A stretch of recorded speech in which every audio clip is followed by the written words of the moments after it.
ಎಲ್ಲರಿಗೂ ನಮಸ್ತೆ. I am Ranganatha J, Assistant Professor, GFGC Tipto. In this class, I am going to explain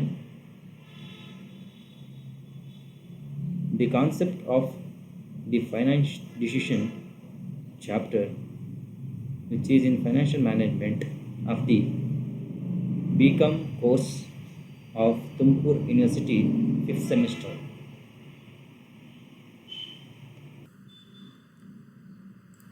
In previous class,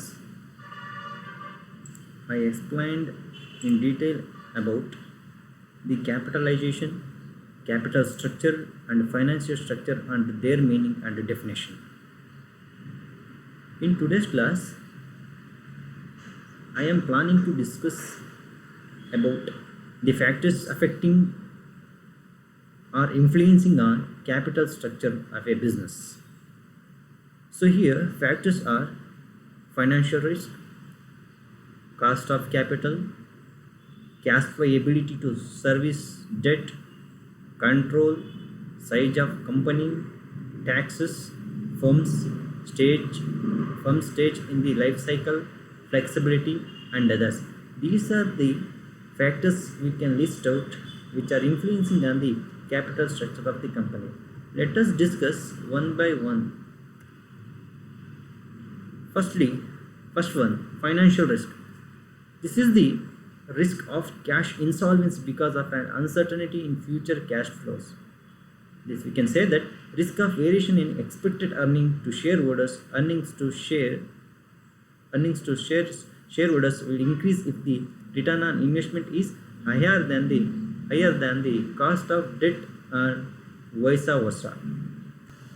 This means that if financial risk is higher, then shareholder will regret. They will show less interest to invest in the business. So ಇದರ ಅರ್ಥ ಏನಪ್ಪ ಅಂದರೆ, ಯಾವಾಗ financial risk ಜಾಸ್ತಿ ಇರುತ್ತೆ ಬಿಸ್ನೆಸ್ಸಲ್ಲಿ, ಆ ಒಂದು ವೇಳೆಯಲ್ಲಿ ಶೇರ್ ಹೋಲ್ಡರ್ಸ್ ಹಣವನ್ನು ಇನ್ವೆಸ್ಟ್ ಮಾಡಲಿಕ್ಕೆ ಬಯಸಲ್ಲ.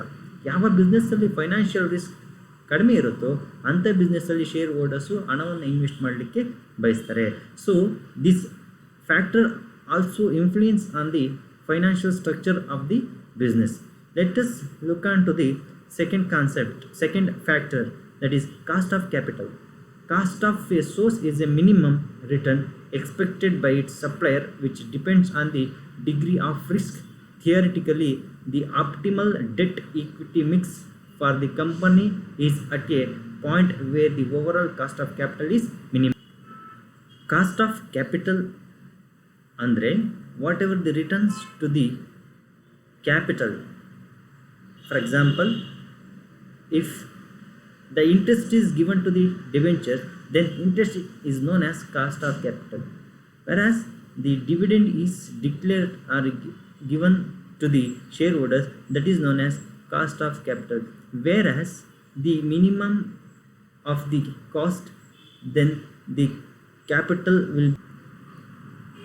ಇದರ ಅರ್ಥ ಇಷ್ಟೇ, whoever the supplier of the finance, they expect at least minimum return for their capital, whereas where have much return on their capital, there they will plan to invest their capital to gain a more and more return on their amount or the investment.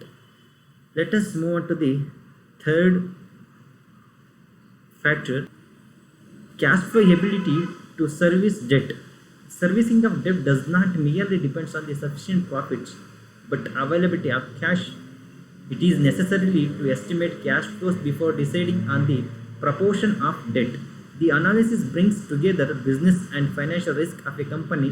It allows to address the likelihood of insolvency and the cost therein. It means that only merely earning of profit will not the assurance of repayment of the debt in time. ಕೇವಲ ಪ್ರಾಫಿಟನ್ನು ಗಳಿಸೋದ್ರಿಂದ ಮಾತ್ರ ನಾವು ತಗೊಂಡಿರ್ತಕ್ಕಂಥ ಸಾಲವನ್ನು ಇನ್ ಟೈಮಲ್ಲಿ ಕಟ್ತೀವಿ ಅಂತ ಹೇಳಲಿಕ್ಕಾಗಲ್ಲ. Profit ಜೊತೆಗೆ ಯಾವುದೇ ಒಂದು ಬಿಸ್ನೆಸ್ಸು ಒಂದು ಉತ್ತಮ ರೀತಿಯಲ್ಲಿ ನಗದನ್ನು ತನ್ನಲ್ಲಿ ಹೊಂದಬೇಕಾಗ್ತದೆ.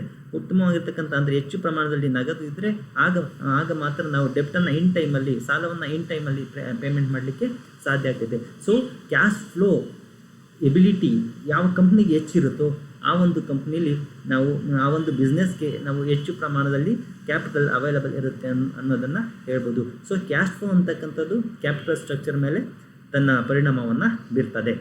Next factor control. Then next factor is control.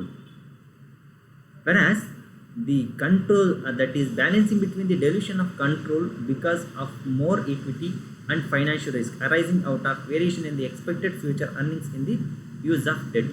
Whereas the control of the business are its financial risk and as well as the raising of the equity plays a vital role in maximising the capital structure of the company. ಅಂದರೆ ಕಂಪನಿಯ ನಿಯಂತ್ರಣ ಅನ್ನೋದು ಇದ್ರ ಮೇಲೆ ಪ್ರಮುಖವಾಗಿರ್ತಕ್ಕಂಥ ಪರಿಣಾಮವನ್ನು ಬೀರುತ್ತೆ.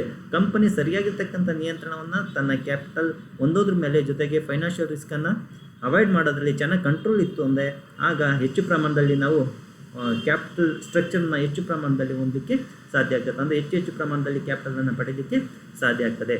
ಹಾಗಾಗಿ next ಒಂದು ಫ್ಯಾಕ್ಟರನ್ನು ನೋಡೋಣ, size of the company. Here often smaller companies have to depend on owners fund because of reluctance of lenders in providing long term debt.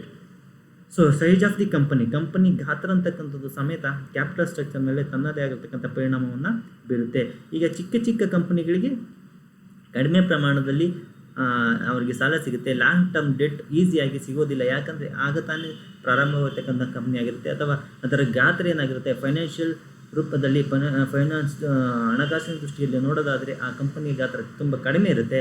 ಆ ಒಂದು ಕಾರಣಕ್ಕೆ lenders are the investors thinks much on to analysing the company ability to repay the capital. So company size ಅಂತಕ್ಕಂಥದ್ದು, company ಗಾತ್ರ ಅನ್ನೋದು ಸಹ ಈ capital structure ಮೇಲೆ ಹೆಚ್ಚು ಪರಿಣಾಮವನ್ನು ಬೀರುತ್ತೆ. Next factor taxes. The degree to which the company is subject to taxation is very important. Much of the advantage of debt is tax related. If the company pays little or no tax, debt is far less attractive than it is for the company subject to the full corporate tax rate. ಇದರ ಅರ್ಥ ಇಷ್ಟೇ, ಡೆಟ್ಟನ್ನು ಕೊಡ್ತಕ್ಕಂಥವನು ಅಂದರೆ ಸಾಲವನ್ನು ಕೊಡ್ತಕ್ಕಂಥವನು company ಹೆಚ್ಚು ಟ್ಯಾಕ್ಸನ್ನು ಕಟ್ಟೋಂಗಿದ್ರೆ ಮಾತ್ರ ಅವನು ಕಂಪನಿಗೆ ಡೆಟ್ಟನ್ನು ಸಾಲವನ್ನು ಈಸಿಯಾಗಿ ಕೊಡ್ತಾನೆ. ಕಂಪ್ನಿ ಏನಾದರೂ ಲಿಟಲ್ ಟ್ಯಾಕ್ಸ್ ಅಥವಾ ಟ್ಯಾಕ್ಸನ್ನೇ ಪೇ ಮಾಡ್ತಿಲ್ಲ ಅಂದರೆ ಅವನು ಸಾಲವನ್ನು ಈಸಿಯಾಗಿ ಕೊಡಲಿಕ್ಕೆ ಸಾಧ್ಯ ಆಗೋದಿಲ್ಲ. ನೆಕ್ಸ್ಟ್ ಫ್ಯಾಕ್ಟರ್ ನೋಡೋಣ, firm stages in the life cycle.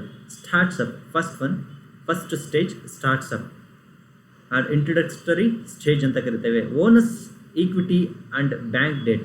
So here company completely depend on owners equity or the bank debt available. ಇಲ್ಲಿ ಫಸ್ಟ್ ಸ್ಟೇಜಲ್ಲಿ ಸ್ಟಾರ್ಟ್ಅಪ್ ಸ್ಟೇಜಲ್ಲಿ ಪ್ರತಿಯೊಂದು ಕಂಪನಿಯು ಓನರ್ಸ್ ಈಕ್ವಿಟಿ ಮೇಲೆ ಮತ್ತು ಬ್ಯಾಂಕ್ ಲೋನ್ ಮೇಲೆ ಡಿಪೆಂಡ್ ಆಗಿರುತ್ತೆ. ದೆನ್ ನೆಕ್ಸ್ಟ್ ಸ್ಟೇಜ್ ಎಕ್ಸ್ಪ್ಯಾನ್ಷನ್ ಸ್ಟೇಜಲ್ಲಿ investment needs will be high and will generally look for the private equity or venture capital or issue of IPO. So expansion ಸ್ಟೇಜಲ್ಲಿ ಒಂದು ವ್ಯವಹಾರ, so ಈ expansion ಟೈಮಲ್ಲಿ private ಇಕ್ವಿಟಿಯನ್ನು ಅಥವಾ venture ಕ್ಯಾಪಿಟಲನ್ನು raise ಮಾಡಲಿಕ್ಕೆ ಅಥವಾ initial public ಆಫರಿಂಗನ್ನು ಇಶ್ಯೂ ಮಾಡಲಿಕ್ಕೆ ಕಂಪನಿ ಪ್ಲಾನ್ ಮಾಡುತ್ತೆ. ಹಾಗೆ ಹೈ ಗ್ರೋತ್ ಇದ್ದಾಗ from look for more equity issues if using debt convertible debt is more likely to be used. So ಇಲ್ಲಿ ಹೈ ಗ್ರೋತ್ ಸ್ಟೇಜಲ್ಲಿ ಹೆಚ್ಚಿಗೆ ಈಕ್ವಿಟಿಯನ್ನು ಅಥವಾ ಡೆಟ್ಟನ್ನು ರೈಸ್ ಮಾಡಲಿಕ್ಕೆ ಅವಕಾಶಗಳು ಹೆಚ್ಚು ಸಿಗುತ್ತೆ. ಯಾಕಂದರೆ ಕಂಪನಿ ಬೆಳವಣಿಗೆ ಹಂತದಲ್ಲಿ ಇದ್ದಾಗ ಹೊರಗಿನ ವ್ಯಕ್ತಿಗಳು ಅಥವಾ ಫೈನಾನ್ಷಿಯಲ್ ಇನ್ಸ್ಟಿಟ್ಯೂಷನ್ಸ್ ಅಥವಾ ಬ್ಯಾಂಕ್ಗಳು ಅಥವಾ ಇನ್ವೆಸ್ಟರ್ಸು ತುಂಬ ಈಸಿಯಾಗಿ ಹಣವನ್ನು ಕಂಪ್ನಿಯಲ್ಲಿ ಇನ್ವೆಸ್ಟ್ ಮಾಡಲಿಕ್ಕೆ ಬಯಸ್ತಾರೆ. ಆಗ ಅವರು ಹೆಚ್ಚು ಪ್ರಮಾಣದಲ್ಲಿ ಈಕ್ವಿಟಿ ಮುಖಾಂತರ ಅಥವಾ ಡೆಟ್ ಮುಖಾಂತರವಾಗಿ ಹಣವನ್ನು ಬಂಡವಾಳವನ್ನು ರೈಸ್ ಮಾಡ್ಬೋದು. ಹಾಗೆ next stage mature growth. The earning and cash flow will continue to increase, the reflecting the past investments. Need for investments in new projects will decline and funding need will be covered by the internal accruals or debts or bonds. ಇಲ್ಲಿ ಹೆಚ್ಚು ಈ ಒಂದು ಸ್ಟೇಜಲ್ಲಿ mature ಗ್ರೋತಲ್ಲಿ ಏನು ಅಂದರೆ ಈಗ company ಬೆಳವಣಿಗೆ ಉನ್ನತ ಮಟ್ಟದಲ್ಲಿ ಇದ್ದಾಗ ಹಣದ ಹರಿವು ಚೆನ್ನಾಗಿರುತ್ತೆ, ಆಗ ತನ್ನ ಹಣವನ್ನೇ ಇನ್ವೆಸ್ಟ್ಮೆಂಟ್ ಆಗಿ ಬಳಸ್ಬೋದು, ತನ್ನ ರಿಟೈನ್ಡ್ ಅರ್ನಿಂಗ್ಸನ್ನೇ ಅಥವಾ ಬೇರೆ ಬೇರೆ ಬಾಂಡ್ಸನ್ನು ಇಶ್ಯೂ ಮಾಡೋದ್ರ ಮುಖಾಂತರ, ಯಾಕಂದರೆ ಈಸಿಯಾಗಿ ಪಬ್ಲಿಕ್ ಡೆಟ್ಸ್ ನಮಗೆ ಸಿಗುತ್ತೆ. ಆ ಒಂದು ವೇಳೆಯಲ್ಲಿ ಬಾಂಡ್ಸನ್ನು ಅಥವಾ ಡೆಟ್ಸನ್ನು ಅಥವಾ ತಮ್ಮಲ್ಲಿ ಇರ್ತಕ್ಕಂಥ ಕ್ರಿಯಲ್ ಪ್ರಾಫಿಟನ್ನು ಬಳಸ್ಕೊಂಡು ಇನ್ವೆಸ್ಟ್ಮೆಂಟನ್ನು ಪಡ್ಕೋಬೋದಾಗಿರುತ್ತೆ. ಡಿಕ್ಲೈನ್ ಸ್ಟೇಜಲ್ಲಿ existing investment will continue to yield cash flows but at a lower price. Firms unlikely to make fresh funding are likely to retire existing debts and buy back stocks. So in decline stage, this is the declining or decreasing stage of the company's business. So in this stage, company or business is to look forward. ಈಗ already invest ಮಾಡಿರ್ತಕ್ಕಂಥ ಹಣ ತುಂಬ ಕಡಿಮೆ ಪ್ರಮಾಣದಲ್ಲಿ ರಿಟರ್ನನ್ನು ಕೊಡ್ತಾ ಇರುತ್ತೆ. ಆದರೆ fresh ಫಂಡಿಂಗನ್ನು ಮಾಡಲಿಕ್ಕೆ, ಹೊಸದಾಗಿ ಹಣವನ್ನು ಪಡೀಲಿಕ್ಕೆ, ಕ್ಯಾಪಿಟಲನ್ನು ಪಡೀಲಿಕ್ಕೆ ನಿಮಗೆ ಅವಕಾಶಗಳಿರೋದಿಲ್ಲ. ಯಾಕಂದರೆ ನಿಮ್ಮ ಕಂಪ್ನಿ ಡಿಕ್ಲೈನ್ ಸ್ಟೇಜಲ್ಲಿದೆ. ಯಾರೂ ಸಮೇತ ಈ ಒಂದು ಸಂಸ್ಥೆಯಲ್ಲಿ ಹಣವನ್ನು ಇನ್ವೆಸ್ಟ್ ಮಾಡಲಿಕ್ಕೆ ಬಯಸೋದಿಲ್ಲ. ಆ ಒಂದು ವೇಳೆಯಲ್ಲಿ ಇರ್ತಕ್ಕಂಥ ಡೆಟ್ಟನ್ನು ಬೇಗ ಪೇ ಮಾಡಲಿಕ್ಕೆ ನೋಡ್ತವೆ. ಹಾಗೆ ಇರ್ತಕ್ಕಂಥ ಸ್ಟಾಕ್ಸನ್ನು ರಿಡ್ಯೂಸ್ ಮಾಡಲಿಕ್ಕೆ ನೋಡ್ತವೆ. ಯಾಕಂದರೆ ಅವರಿಗೆ ರಿಟರ್ನನ್ನು ಕೊಡಲಿಕ್ಕೆ ತುಂಬ ಕಷ್ಟ ಆಗ್ತಾ ಇರ್ತಕ್ಕಂಥ ಸಂದರ್ಭವಾಗಿರುತ್ತೆ. Next flexibility. Ability to change the composition in future. Promoters often use unsecured debt to achieve the flexibility. Flexible ಅಂದರೆ ಸ್ಥಿತಿಸ್ಥಾಪಕತ್ವ. ಒಂದು ಕಂಪನಿ ಮಾರ್ಕೆಟ್ಗೆ ತಕ್ಕಂತೆ ಫ್ಯೂಚರಲ್ಲಿ